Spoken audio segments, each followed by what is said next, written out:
Hello guys, and today we have another review and it's on the Elite 2.0 Commander. This is the Elite 2.0 First Wave Revolver. It is a 6-shot revolver that is spring powered, top primed, and it has all these nice sportswear attachments. None of these come with a blaster, but you can still put them on. So, let's get into the review, but for that, roll the intro.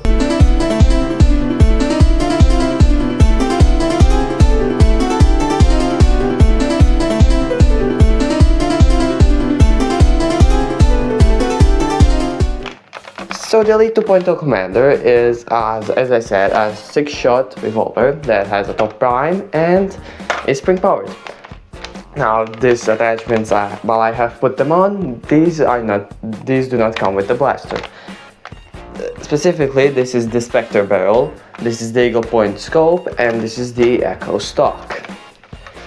I'll pull them off so you can see the base blaster.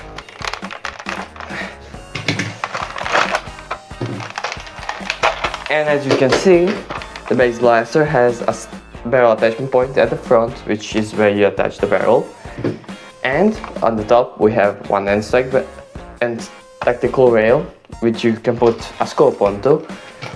You have one on the bottom and one here at the handguard. Right here we have the 6-shot cylinder, which you can rotate freely, and it rotates when you fire it. At the top we have the black grip, which you prime the blaster with. It does have a spring return. It is very smooth on a prime and it's pretty easy to prime. Down below we have a trigger, which is a leaf spring trigger, but it's still pretty good and it's a pretty wide trigger, so not too bad. And if you hold it down and you prime, when you reach the back position it will automatically fire.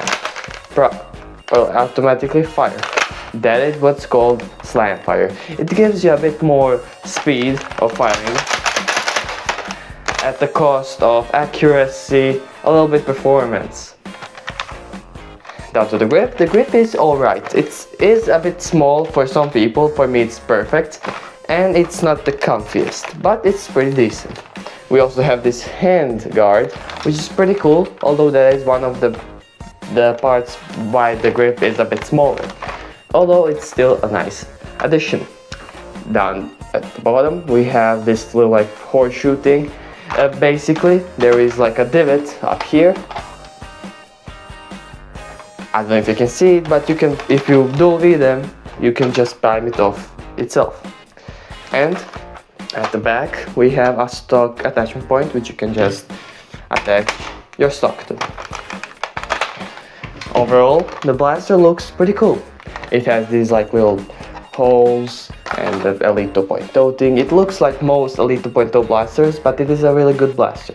Oh, and one more thing I forgot to mention, it has one second attachment point.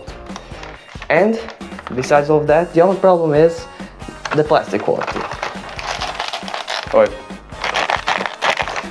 The plastic quality isn't the best, but it feels sturdy or heavy. It doesn't feel like cheap plastic, it just feels like bad. Bad attachment plastic. It isn't lightweight, and it is the only bad part about it. Anyways, let's go fire it. Okay, so firstly I'll fire 6 X-shot waffles at the target over there. It's about 12 feet away, but because it's elevated, technically when I hit it, it's about 15 feet. So yeah, first I'll shoot them normal, then 6 more, slam fire. Let's go.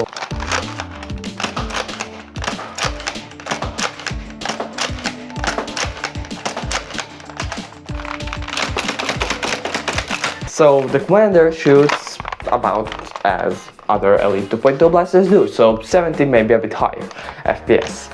And it's pretty decent. Only thing, when you slam fire, it does feel a bit cheaper and a bit harder to prime, but it's decent. So how good is this blaster overall? Well, the only problems really are that the grip is a bit small for some people, not for me though, and the plastic quality. Also, another problem of the plastic quality is also solvent invalid, and clipped and screwed together, and they're very little screws, so you probably wouldn't be able to open this up very easily. Thus, when it breaks, because it is gonna break, because it has a leaf spring trigger, you will not be able to fix it. Or you will be, but it's going to be really hard, and honestly it would be much cheaper to just buy another or buy a better blaster. So overall, it's a good blaster actually, and if you're looking for a revolver that you can put your attachments onto, this is basically the only option, and it's an okay option. This is what I would consider one of the best Wave 1 blasters. The only other one would be the turbine, but Tessera had some problems with his one, slowing down over time, so yeah, I think this is the best Wave 1. Maybe the Volt, although the Volt did break the Volcom, so I don't know. First wave Elite 2-point blasters aren't known for being good. But the Commander is actually pretty good. You can buy it, especially if you don't want to mod, just want a cool revolver, especially for a little kid. So it's a good blaster, just the problems of Elite 2.0 breaking that. So I would give it like a C, like can buy, not should buy. I plan on doing like tiers, like as being the absolute best, no cons at all. A being a really good blaster with some minor cons. B being a good blaster that in some ways is gimmicky, but yeah, you should look at buying it. C, an okay blaster that maybe has some good features but not really special anyway.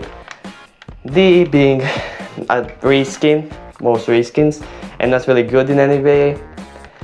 And E would be a reskin or a blaster that has some worse things about than other blasters similar to it. And F being a blaster that is really bad and you shouldn't buy it for any reason, or just breaks. There could also be Super F, which is the blaster you shouldn't buy because it breaks like immediately. Probably not, but yeah, I would give this like a C. If you could open it and, you know, fix it, it would be a B. But yeah, it's an okay blaster. C is like the middle tier. So yeah, this was my review. Anyways, I hope you liked this video, and I recently got to 200 subscribers. I must thank you for that. Also, I'm now at 217 subscribers. I don't know what's happening with this month, I'm getting so many subscribers, but hey, I ain't complaining. So yeah, you can definitely watch out for Luck Blaster or the Doomsday Blaster very soon, because Christmas is coming up. But yeah, my name is Nixie, and bye bye.